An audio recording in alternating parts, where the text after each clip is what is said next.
In this video I'm going to show you how to find what's currently trending on TikTok. That's quite simple and easy, so let's begin. Start with open up TikTok application and then you need to get in Discover tab, and here you see in the feed all the topics that are currently trending on TikTok, including hashtags, videos and sounds.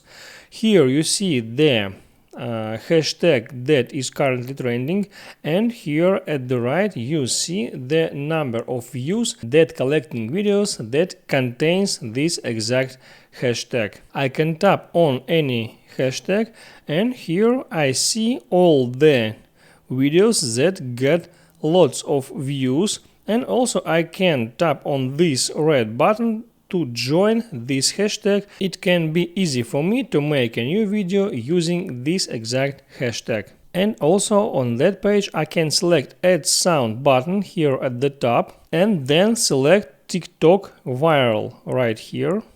And there are the most TikTok viral music.